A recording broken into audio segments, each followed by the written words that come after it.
Hey, it's Jack. So today I'll be guiding you guys through the process of creating your own aura portrait. If you don't already know, I'm a therapeutic arts facilitator, which is in the same sort of like family as art therapy, except I'm not qualified to diagnose or treat specific conditions or disorders. What I do instead is give you tools for self-exploration, stress management, and nervous system regulation. So if that's something that you think you would benefit from, subscribe, and then you can be notified whenever I post a new activity.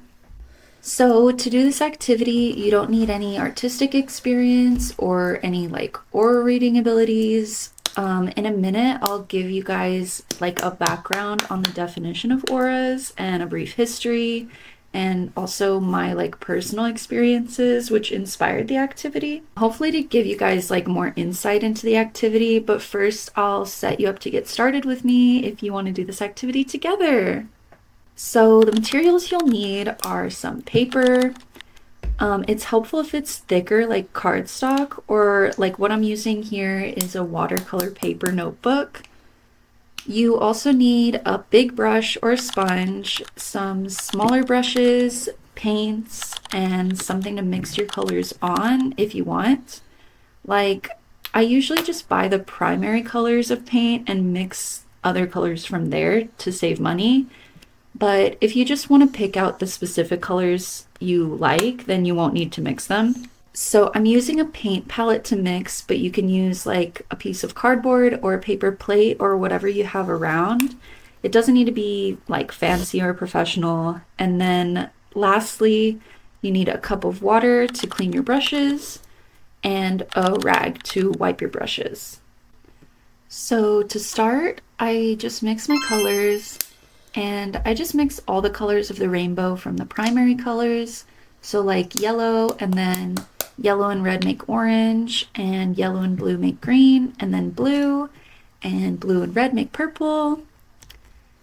Also just an optional tip, or not really a tip, but what I'm doing here is like when I mix colors, I use different primary colors because I feel like they make prettier colors when mixed. So I use the regular yellow, but then for blue, I use more of a cyan, and for red, I use magenta. You can also add to your palette black and white and then mix a gray if you feel like you might want to use those colors too. I just didn't have them on hand, so I didn't. And then when you have your colors ready, it's easiest to start with a wet surface to make more like blurred or watercolor-like colors.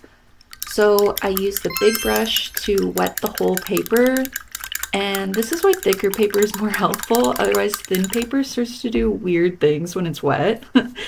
Then you just find a place to start and paint freely. Oh, one thing I forgot to say is also that with therapeutic art activities, like the focus and all of the benefits are in the process of making art. So it honestly really doesn't matter how it comes out or what the finished product is. So don't overthink it or take it too seriously. Just like go with the flow and see what comes out. But if you don't know where to start, somewhere that's helpful is to find like where your awareness is right now. Like, are you mostly in your head? Are you like somebody that has a rich mental life? Or are you in your heart, somebody who has like really strong emotions? And what's going on in there? And if you could put that experience to a color or a shape, what would it look like? Another place to start would be like, what do you feel like is an inner trait of yours? Like, do you notice that you're a very determined person? And what color do you feel like is associated with that trait or shape? Or maybe you're the kind of person who cares a lot about others and you're very compassionate. And what color do you feel like represents that trait? Again, there's no right or wrong way to express yourself abstractly, and getting started can sometimes be honestly the hardest part, and then things kind of start to flow on their own intuitively from there. I started by making this like egg shape and I don't know why I did that, but like in hindsight or in reflection, I feel like I was channeling the way I express myself to others or the way others perceive me. because I do have a tendency to internalize others' opinions more than I reflect on my own. But anyway, that's just what I felt like doing. And then as you go, you'll see that I like add layers by waiting for that first layer to dry and then putting more on top and so on. It just makes a more complex looking painting. It's not really necessary. It might even be interesting to see, like, when you do the layers while they're all still wet, like what symbols and colors come out from the ones that are being mixed. So, however you feel like doing it intuitively, just trust your gut and go with that. Okay, so now that we've kind of got a place to start as we're painting together, I'm gonna go over like concepts of auras, where they come from, and my own personal experience so you can understand more of the background of this activity. So, what is an aura? Quote unquote, like that word. What does that mean? Basically, it's a projection of inner qualities and experiences in the form of layered colors, shapes, and textures in the now, meaning as things shift in your life, you exercise new skills, your aura can shift and change. It's like a snapshot of your current state. I was essentially inspired by this concept as a visual metaphor to illustrate who we are as people beyond what can be seen on the outside. Similarly to the way auras are seen as extending beyond our physical bodies, our inner qualities reach farther than we realize. Like when we're compassionate, that can affect a whole community in subtle ways. And when we're charismatic, that can inspire a whole community in subtle ways. But the aura, by definition, is a colored emanation said to enclose a human body or any animal or object. In some esoteric positions, the aura is described as a subtle body which anatomically is composed of layers which provide information about different systems within a person. So, like, the first closest layer is the physical, which can communicate health states, and the next, the emotional, which can communicate stress states, and so on. But the history of the quote-unquote discovery of auras and the validity of their existence is not the most solid or morally conscious. And for this activity, we're just focusing on using it as a visual tool to explore our own relationships to color, symbolism, and ourself as something that goes beyond just what we look like on the outside, to create like an abstract self-portrait that we can reflect on for deeper understanding of ourselves. But just for fun, I wanted to include some history on auras. So, like back when we discovered the atom, our understanding of reality expanded beyond just matter to include energies and forces that are unseen. As a result, this shift in consciousness expanded to spirituality, and the concept of auras was first popularized by someone named Charles Webster Leadbeater. He was a former priest of the Church of England and a member of the Mystic Theosophical Society. He studied theosophy in India, and he believed that he had the capacity to use his clairvoyant powers to make scientific investigations. In his book, Man, Visible and Invisible, Leadbeater illustrated the aura of man at various stages of his moral evolution, from savage to saint. He then introduced the modern concept of auras by incorporating the tantric notion of chakras in his later book, The Inner Life.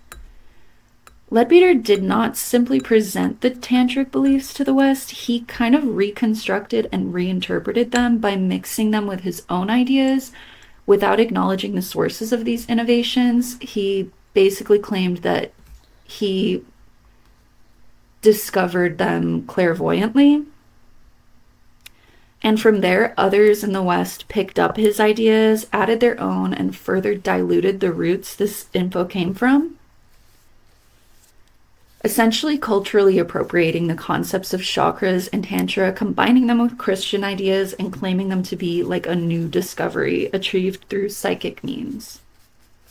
But by the 1990s, chakras in the West were less connected with their theosophical and Hinduistic roots and more infused with New Age ideas. And there have been many attempts to validate these ideas through scientific studies because it was believed that auras were energies that were objective and measurable in the way like gravity is. But through the decades, there's still no scientific evidence to validate the New Age idea of auras. But all that being said, I actually have my own personal experience with like quote unquote auras. But to go into it, I need to define synesthesia in case you haven't heard of it.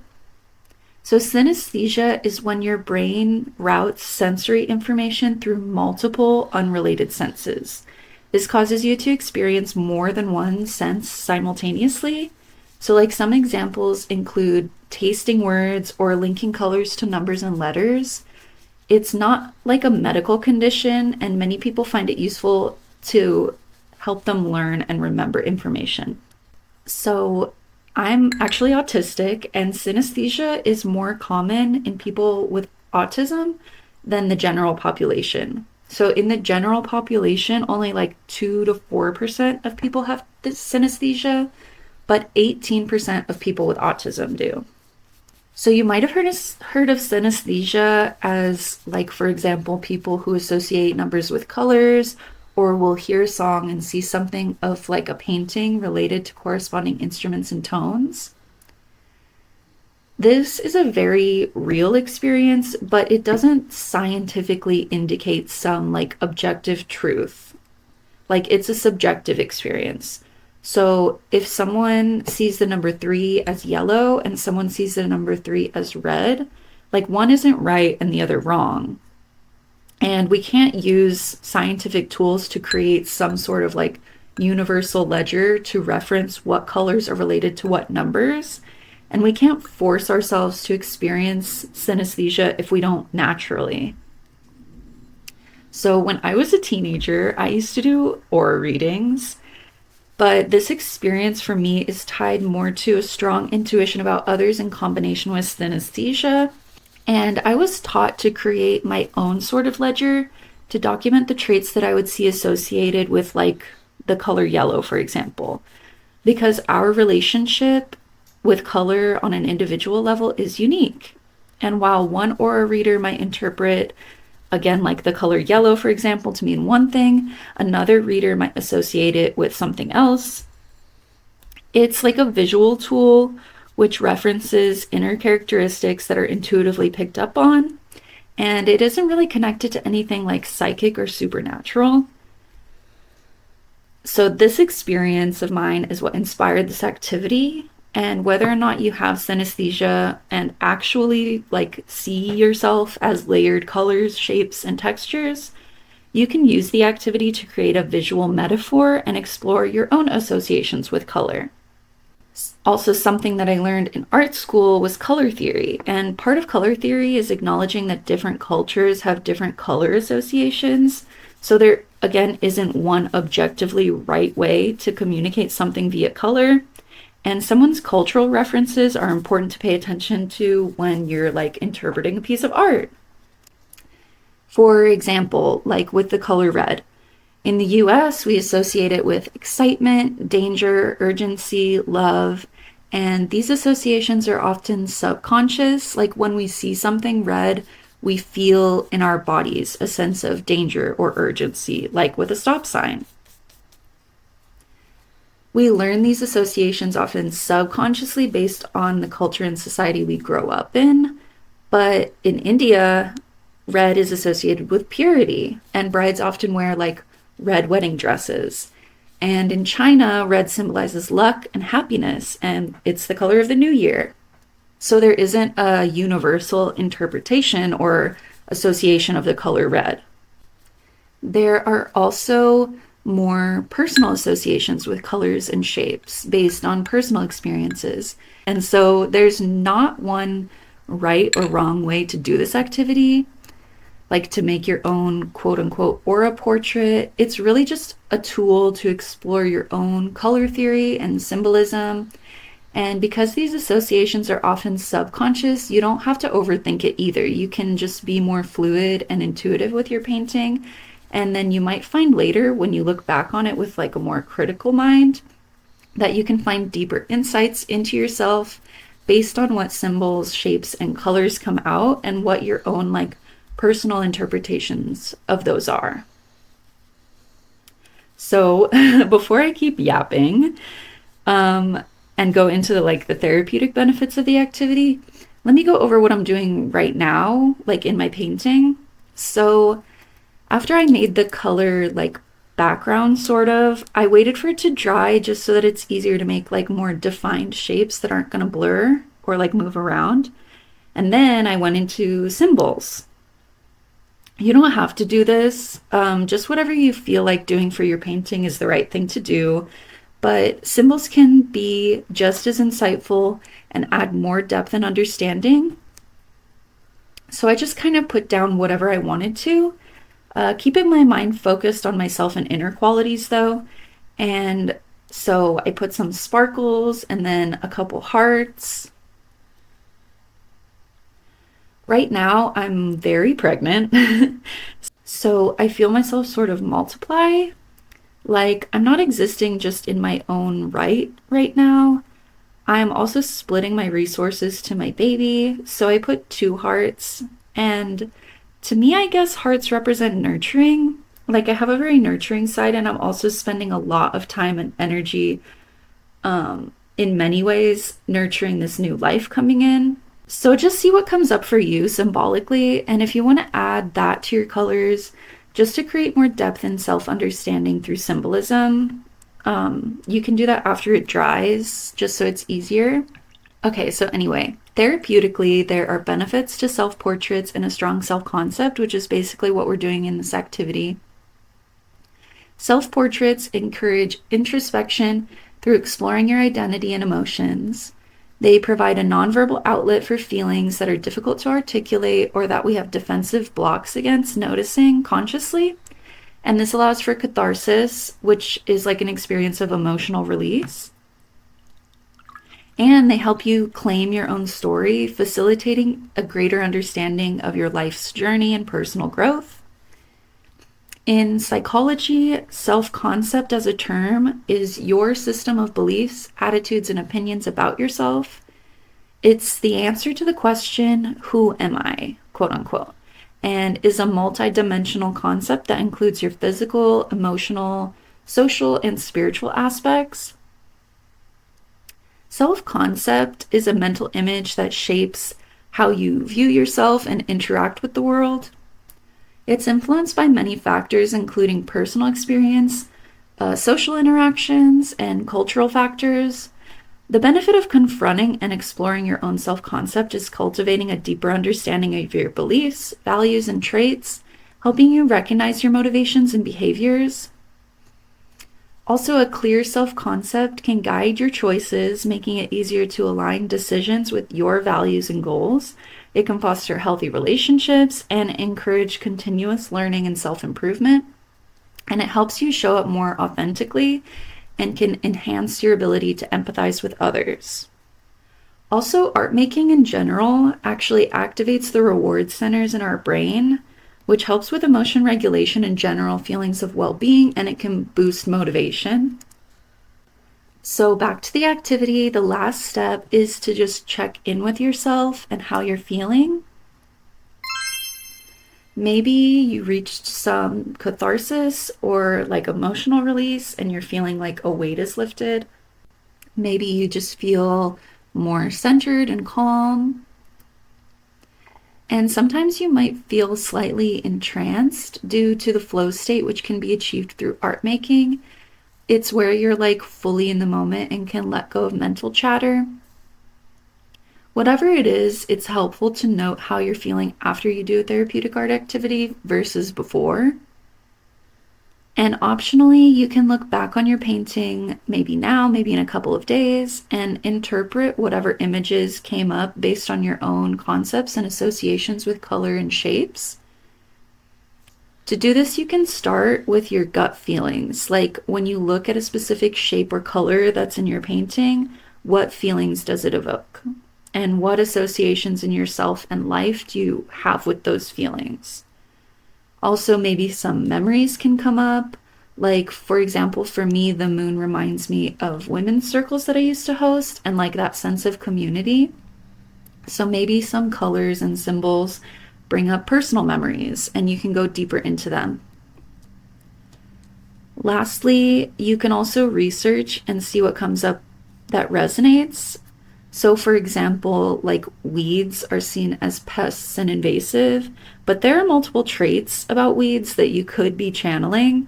It could be something invasive or it could be resilience.